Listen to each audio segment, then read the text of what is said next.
Tepat pada hari Minggu tanggal 5 Mei tahun 2024, warga Arjawinangun, Kabupaten Cirebon dibuat geger karena penemuan mayat di sungai irigasi daerah Arjawinangun.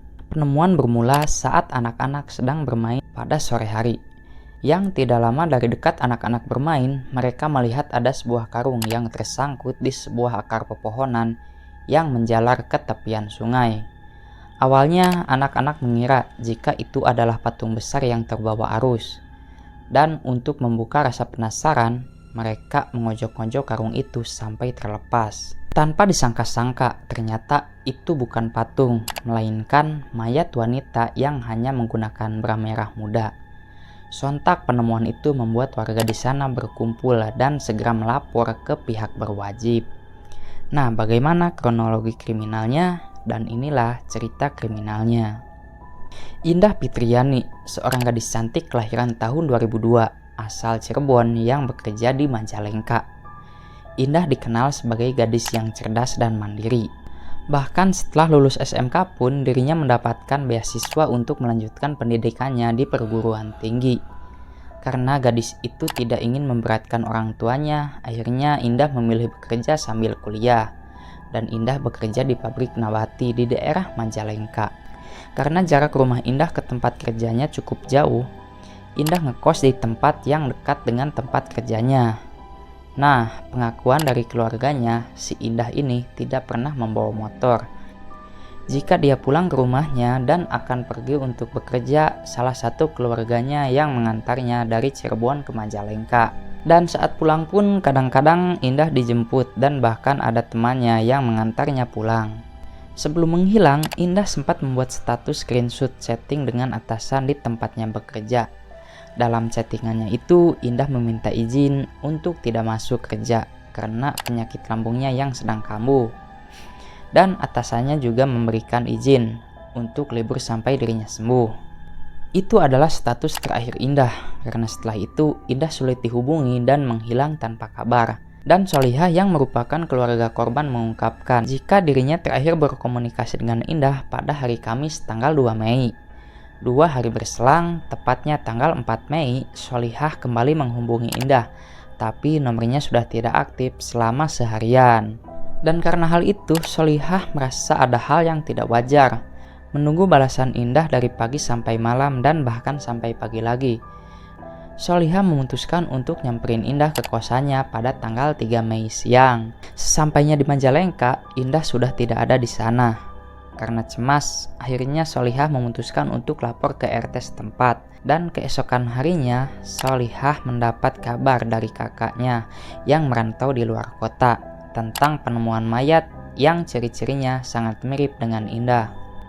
Terdorong oleh rasa penasaran, akhirnya Solihah dan keluarga memutuskan untuk melihat penemuan mayat dan langsung ke kamar mayat yang ada di RSUD Arjawinangun, Kabupaten Cirebon. Sialnya, mayat tersebut sudah dibawa ke Rumah Sakit Bayangkara Indramayu untuk dilakukan otopsi. Untuk menghabiskan rasa penasaran, Solihah bersama Ibu Indah pergi ke RS Bayangkara Indramayu untuk memastikan jika itu putrinya atau bukan. Sesampainya di lokasi, mereka bergegas masuk ke ruang otopsi.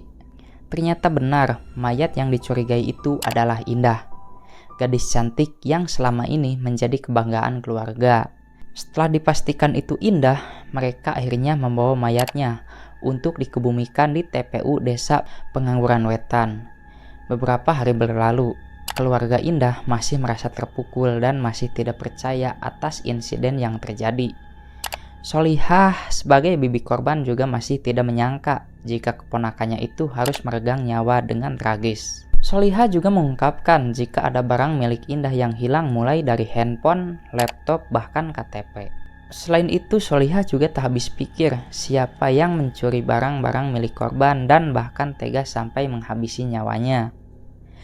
Dan di balik itu semua, keluarga berharap pelaku bisa segera ditemukan dan dihukum sesuai dengan perlakuannya.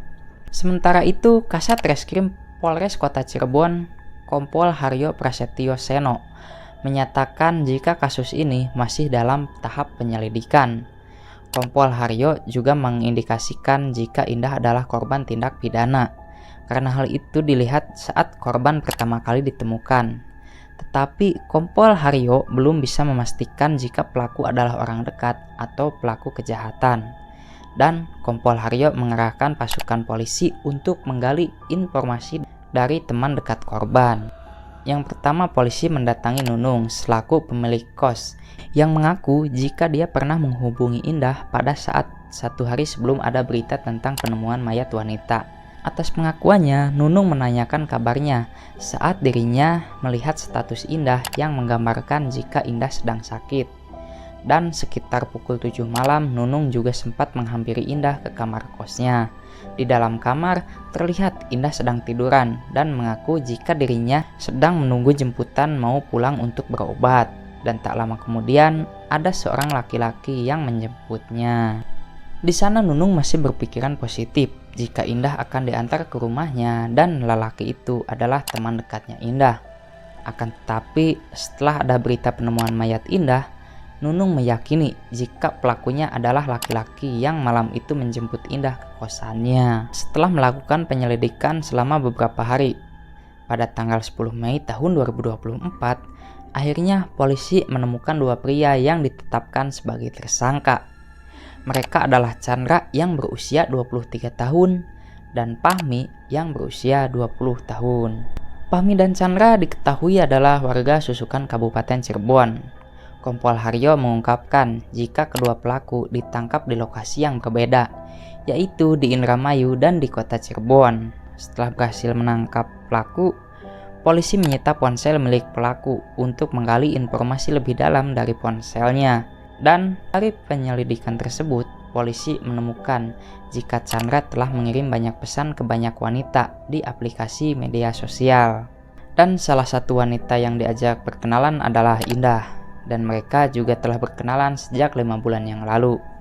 Lantas apa niatan pria itu sampai menghilangkan nyawa si korban? Apakah terkait jalinan asmara atau ada niatan untuk semata-mata merampoknya saja?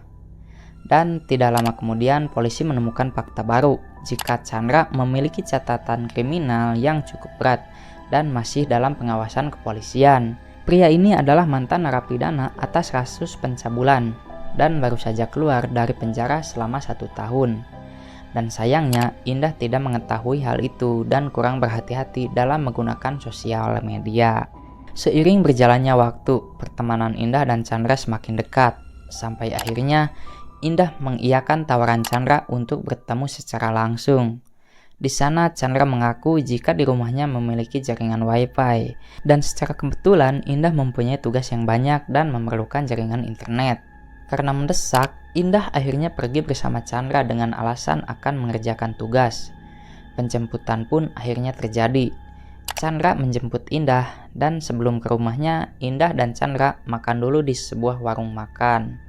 Di momen itu mereka saling ngobrol dan terjalinlah keakraban satu dengan yang lainnya. Dan setelah makan, Chandra segera mengajak Indah ke rumahnya, yang pada saat itu kondisinya cukup sepi, dan di sana juga sudah ada temannya yang bernama Pahmi yang sudah cukup lama menunggu. Sesampainya di rumah Chandra, Indah bergegas ke kamar Chandra untuk meletakkan barang bawaannya, dan di saat itulah gadis itu diperlakukan dengan sangat kasar yang belum pernah ia bayangkan sebelumnya. Indah juga mendapat hantaman keras di kepalanya hingga tak sadarkan diri. Dan di saat dalam kondisi pingsan, Indah dirudal paksa secara bergantian oleh Chandra dan Pahmi. Setelah itu mereka mencekik leher korban untuk memastikan korban sudah tidak lagi bernyawa. Sampai akhirnya mayat Indah dimasukkan ke dalam karung dan dibuang ke sungai yang tak jauh dari rumahnya. Dan Kompol Haryo juga mendapatkan informasi jika awal mulanya hanya akan melakukan pencurian laptop dan barang milik korban, karena pelaku adalah pengangguran yang sulit mendapatkan pekerjaan karena profil yang tidak baik, dan itu adalah jalan terakhir mereka untuk mendapatkan uang. Dan bahkan para pelaku mengaku jika mereka sudah mendapatkan korban selanjutnya dan sudah mengadakan janji temu di sosial media untuk korban seperti Indah. Namun rencana tersebut gagal karena mereka sudah diamankan lebih dulu oleh polisi.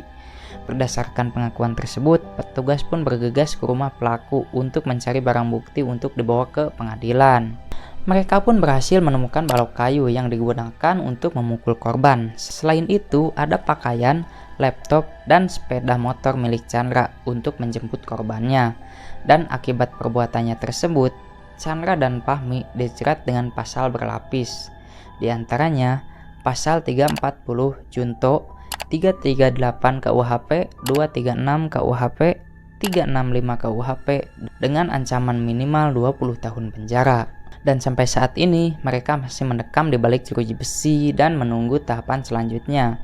Dan di balik kisah ini kita semua dapat mengambil hikmah jika kita harus berhati-hati dalam menggunakan sosial media.